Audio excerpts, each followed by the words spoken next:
we're back here at the GSL. We just saw General lose, and it's kind of a sad series, you know? It was. He played a lot better the second game, missed his timings. His strategy overall was very weak to Infestor, unfortunately. Did not have a lot of siege tanks, and that's kind of what you need against Infestor. Well, you only have 2 siege tanks, there's man. There's nothing you can do to stop a fungal. Yeah. They kind of fun. They're like, ah. And you're like, oh, I just got this marine suit cleaned. They look like they got covered in Nickelodeon gack. You know when they get slimed on Nickelodeon? Remember gack? They still do that? Gack. Do they still do that? Did you ever have gack? Yeah, I had a gack. That thing gets disgusting, man. You know, you like push it on newspapers. It's basically like this substance that you end up just collecting dirt. Yeah. With it doesn't make your any mom was sense. really smart to buy you gack then. You like clean the house. I clean the house. Yeah, okay, so she like moves you into a different room to play with. Clean the dishes and then you like get poisoned and you're sick. I know. That's a terrible idea. I managed to live through it, Artosis. I don't know. Now I'm a superhero. You turned out okay, just like when you sat on that egg and killed the baby. People are not going to know what we're talking about. Well, if they're not watching every GSL episode, shame on you. All right, on to our players. Here is Xenix Curix. Yes. The inventor of high economy baiting aggression, a very good Zerg vs. Zerg player. Used to be very gimmicky, but has, you know, he's made his style a little bit more far-reaching. He's very adaptable. Yeah, he has become much more so. That's certainly true. As you can see, guys, he's had a lot of time here in Code S, which means he's really playing with the big boys here. Yeah. And, you know, I think his opponent's good, but to be frank, I think Curix is the favorite here. Yeah, I would say so. But bonbons cannot be underestimated, Tasteless. No. I have a lot to say about bonbons, actually. I recently went to the NS Hoso house and posted it on my YouTube at artosis.tv, an interview with him in which he explains his name. Bonbons tastes so funny. Tell me. It means like shorts, short sleeve t-shirt, and slippers. And that's what he was wearing when I interviewed him. I was like, oh. No way. Yeah. That's actually what it means. Like shorts, short sleeve, a polo shirt, or double shirt. Like bonbon is like half and half, so it's short sleeve shirt, shorts, and then is slippers. That's actually how he made his ID. God, it's now so we weird. know. I thought it was because isn't there like a candy bonbons? Yeah, but that's not how he got his name. That's why I asked him. I needed to put it to rest, Tasteless. Now we finally know. The mystery is over. I don't even need to watch the match now. I already know so much. I know. We might as well just go home, Artosis. Yeah. Problem solved. We should do that. But, of course, we're not See you gonna guys do that. later. Peace, guys. Look here, the headset hit the table. You're like, what? I paid $10 for this ticket. All right, our map lineup's going to be Metalopolis, Crevasse, Zone, and if we go to the third game, Zonaga Caverns. Interestingly enough, Curix did not eliminate a map here. Always boggles my mind when people don't eliminate maps. Yeah. He's like, no, every map is exactly the same for me against Protoss. I just can't because, you know, just have one map less to practice on. Yeah. Is good. But, all right. All right, so here we go. It's game time. The countdown started. We're going to have Curix against Bonbons. Zerg against Terran on our map that we just saw on awesome TVZ on Metalopolis. So let's see what happens. I'm Tasteless. With me is Artosis. We're Tastosis, the casting Archon. And this is the GSL.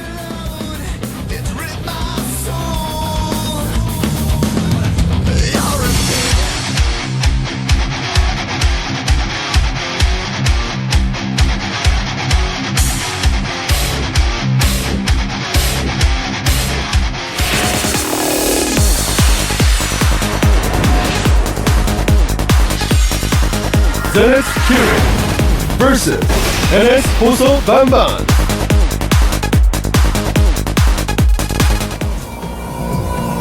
Okay, over here in the yellow, nice little lemonade color. I like Summertime, getting close to summer. We have Xenix Curix. Real lemonade is so much better than the powder stuff. Oh yeah, remember when we ordered like a hot lemonade or with our hot lemon tea and they put powder in? Hold on, over here in the left, we have NS Hoso Banban. Remember we were like, we were doing some work at Tegu a year ago, and I'm like, all right, I need hot lemon, what was it, like tea or something like that for my throat, because my throat was hurting. And they put, Zerg, hi Jay. They must be talking about our producer Jay in the background. They spelled his name wrong. I spelled with a Y. How do they know Jay? I feel jealous suddenly. I'm like, only we get to know him. But remember that they put the hot, yeah, that looked awful. the lemon sugar stuff in there? I'm like, no, I thought it was going to be like actual lemons. Sugar's not good for your throat. Tasteless. If I could give you the world, I would. Thank you, Artosis. Now, that hatchery was delayed just slightly. But these positions are pretty far. Now, Kirix is actually going for no gas. He went spawning pool hatchery. Now, Bonbons does know that, and I'm surprised he isn't reacting to it at all, because here's the thing. What Kirix is doing is a very high economy play. Now, I think actually Bonbons is going to react to this, perhaps by getting a quicker expansion, because his opponent cannot get aggressive. Slow Zerglings, you cannot get aggressive with, man. You give me 2 probes and I'll kill 50 slow Zerglings, man. They're terrible, all right? All right, Artos, let's do it. So, I mean, you have to punish Zerg in some way if they go for a gasless pool expand. And I normally do it by just getting some stalkers and harassing, but you can also do it by getting a very fast expansion, getting your SimCity up before the speedlings are ready. So I'll be happy if Bonbons does one of those. He's saved a lot of Chrono Boost right now, Tasteless, which is making me a little bit wary. Oh, no, he Chrono Boosted his Nexus again. All right. Yeah, I was looking at that like, I don't know. Well, we'll see exactly what he has planned here. Kirix is very scary, generally in the very center of the mid-game. Yeah, that's normally where he shines, but you know, again, he's become more of a diverse player recently in the past few GSLs. He's no longer the player where I was just like, okay, they're gonna figure out his style and he's gone. He's done a lot to improve himself. So, well, it's good to see these players improve and evolve. Yes, as time passes, and it's interesting to see who does and who doesn't, because some people just simply don't. They're like, no, I'm just gonna keep playing like this, and you could be like the TSL best Rain, foe, for instance. You could be like TSL Rain and just continue to cheese to one base. Yeah, or the best foe as well. And, yeah, I mean, then you disappear, man. Well, we have speed on the way, a bunch of drones, getting an evolution chamber. You got to get that, just be safe. Now, another thing to keep in mind here, guys, for those of you watching, is that Bonbons is on the same team as San. Yeah. Now, even though San did lose to Huck, there's no real shame in losing to Huck. He's rapidly improving. He's very talented. Yes. You know, San is very good. He's one of the scariest Protosses I've seen. And, you know, having somebody to train with like that, that's definitely a good thing. Oh, certainly. We do see Bonbons. He has gone for a 2-gateway expansion. This is becoming pretty popular right now. Getting that forge up. And, you know, the only thing is you have to be a little bit careful against the high economy Roach Ling aggression if you do a 2-gateway expansion, because you just won't have the units to hold it. Now, Kirix is not doing that. Instead, he's taking a super fast third, knowing he can't be attacked. He is getting hallucination. I really like that. Love that spell. You can make a Phoenix, fake Phoenix, poser Phoenix, and just scout out what your opponent's doing. Quite true. Now, we do have the next just about to finish. Adding a couple more gateways, getting that cannon up, so he's got a nice little SimCity going. Looks like with the 4 gateways, he's going to have to pressure. You don't just go 4 gateways and sit there. So we should be seeing some sort of pressure out of him. But Kirix, I like Kirix's position better than I like Bonbons, I have to say, Tasteless. If I had to choose one to play with, being a Zerg and Protoss player, I'd take Kirix. Well, you know, the farther away a Zerg is, general rule is the better. Yeah.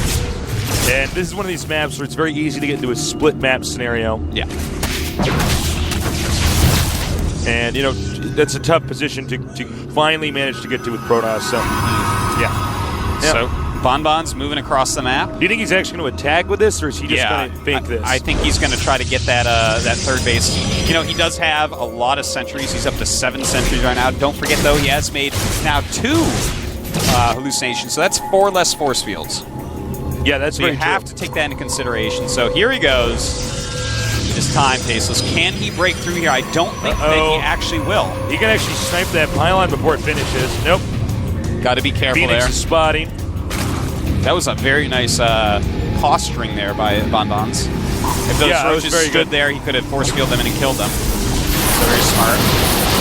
There we go. He's using these force fields. Don't forget, though, he has 4 less than he could have. And here comes Kirix.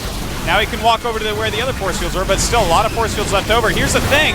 He may end up killing this hatchery, yes, but these units are in no man's land, Tasteless. Well, he's getting kind of stuffed into the corner. Yeah.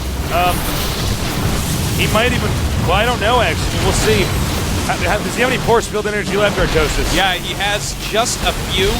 Looks like he has actually only 1 right this second. He'll have a few more in a second. And the 1 not going to be useful at all. He's going to sit there behind the roaches and watch them kill There's a lot of everything. sentries here, but it's the stalkers that are going to be the damage dealers against the roaches. And, you know, I don't see this stream of units slowing down anytime soon here. Yeah. He's not going to be able to get any more force fields out here, really. He's probably going to want to just target down this hatchery. Yeah, I was going to say, maybe at least target down the hatch. Cannot let the hatchery live. Some roaches are pretty well damaged, so he's going to have to still roach speed finishes. And Kirix, where are the rest of your units, man? There should be another wave here. Did he miss a larva inject? I think he missed quite a few, I actually, think to be so. honest. I mean, I'm looking at his queen energy, and yes, Tasteless, he has missed like 2 ejects. okay, I was going to say, because this doesn't make any sense. Yeah. So, And he does have those 500 minerals, so that is the issue. We've seen a lot of Zergs having this happen to a lot of Zergs recently. well, it's hard to do a larva inject when you're going to attack like that and your opponent's force fielding you. Jesus, I'm surprised Bonbon hasn't just targeted the hatch already, but here Well, comes when some he more does units. Tasteless, the broodlings are going to come out. Yeah, that's very true, Artosis. I hadn't He considered needs to that. kill it, though. He cannot get cleaned Yeah. up here. If he gets cleaned up here, he doesn't kill that hatch Tasteless. He's going to watch this later. And This see- hatchery has 64 hit points, guys. And oh my god. My brain is starting to hurt. No! 64 hit points. He's not going to shoot. He could actually just right-click on it. It will die. And he has with one Okay, stalker. all right, There that we was go. close. I was actually starting to get heart palpitations there. Yeah. Okay, so he has killed it, but if we look at what else is going on in this map, we see nothing for Bonbons. Nothing. Well, he's in a terrible spot. He should have targeted the hatch down and then left. Yeah, his +1's only half done. He's just started a robo. He's still on 4 gates. His probe count is at 53, which is good. That's good. So his probe count is really the only thing he can be super proud of right now. But, you know, during that battle, he lost all his sentries. Yeah. So it's going to be very tough for the Protoss to take a third base. We're about on the Exactly, map. Tasteless. Or, you know, you can either opt to not tech anymore. That's the thing. Killing a third base of Zerg is nice, but if you have to trade all your sentries for it, and he had 7 sentries Tasteless, then it's not quite as nice. Now look at this. If he had force fields, Yeah. easy peasy hold that, but Kirix realizes he does not. Pushing right in here, and Bonbon's not even warping in any sentries despite having plenty of gas to do so. Just opting for stalkers, where he's in an area where he's not even microing. Oh, it's looking grim, Tasteless. Well, one lesson we can take away from this is the importance of keeping sentries alive. You know, sometimes people will look at StarCraft and be like, oh, well, it's all about the expansion. Well, sometimes it's about having the proper unit combination. Yeah, it's very, very true.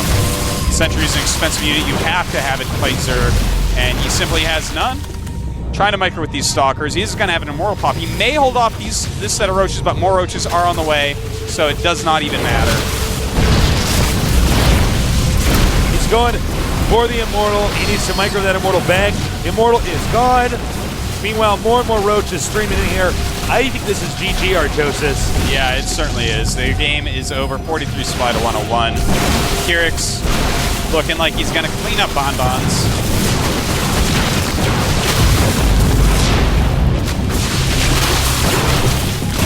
Just kind of waiting for Bonbons to GG. There he goes.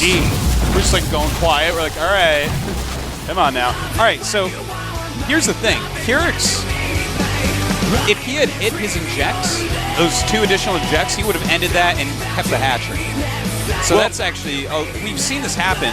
Even recently, we saw Moon die by missing a few injects when he was fighting Honga. Same type of scenario. It's just so important. Yeah, you know, these early injects are so important. The later ones, not as much. Early on, though, when you're in this rush situation, you miss one, and you're going to lose a hatch, man. It's one of these things. Also, I want to point out a different way that Protoss could have approached that situation. Would be to actually use the force fields to just keep the roaches away and just target the hatch. Yeah. You can. It's a little bit difficult in those positions, but... Yeah, no, if you...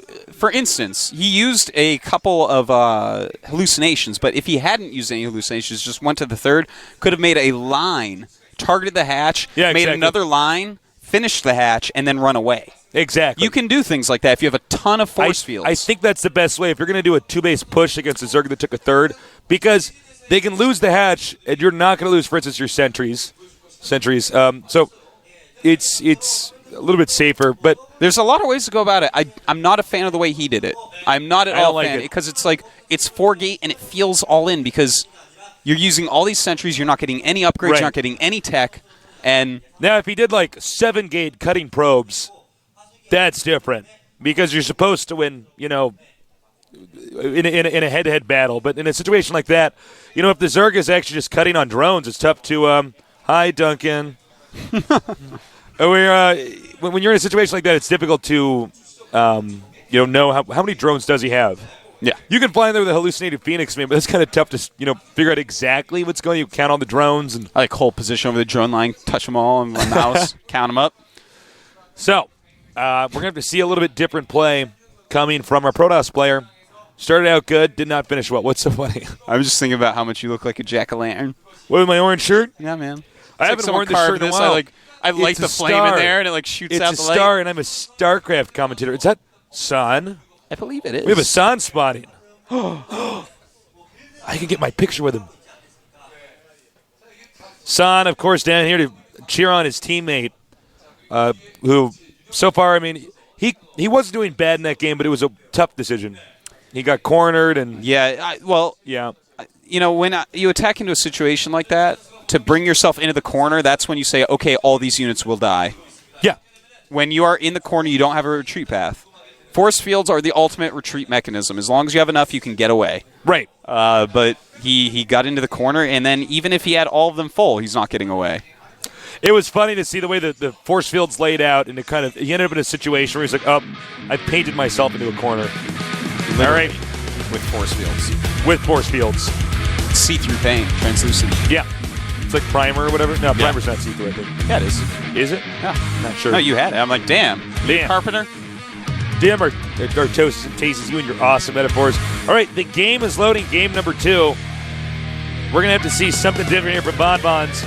His strategies are good, but his execution not so nice. So let's see if he can turn this around here. Otherwise, Garrix is going to move on to the round of